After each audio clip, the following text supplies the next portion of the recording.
जय जगन्नाथ। आम आज बनौचे पालंग शाग भजा। मोर आर आर आर किचन को आपको स्वागत जन आरंभ करोटा।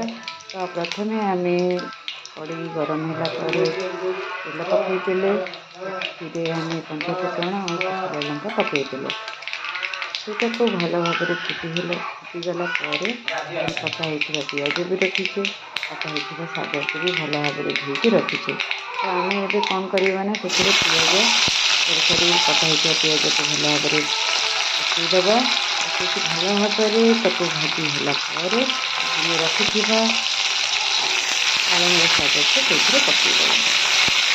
देखते ये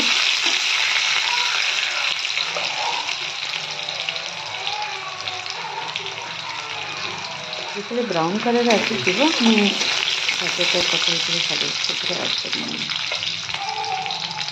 तो ये देखो आम ऐड करुचे शाग कटाई शाग तो से पकईला भल भाव भाजीदब। पालंग शाग देहपाई बहुत उपकारी आपन मैंने जानी। एंड यदि आपको रेसिपीटा भल लगे ताले निश्चिंत भाव शेयर एंड कमेंट करें ना। देखते ये भल भाव ब्राउन कलर आसगला पिजर कलर आम ए कौन करवा ना कटाई से जो शाग को ए पकईदबा। पकईदेली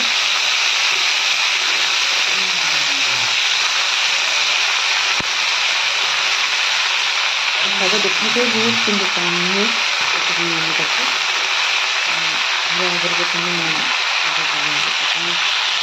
ये स्वाद अनुसार लुण भी सुषम भल भाव मिक्स कर।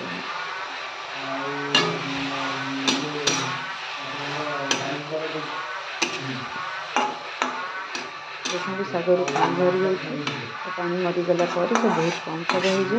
तो यहाँ पखाल सहित आप खाईपर बहुत भल लगे। आप पालंग किसी रेसिपी बन कर पालंग जमी करेंगे बहुत जिनस अच्छे आप बन पारे पालंग ताको भी पिठे भी बन पारे। तो ये टाइम खावा भजा अलमोस्ट ऑल कम्प्लीट होगा पर कहीं पानी मरी आसला।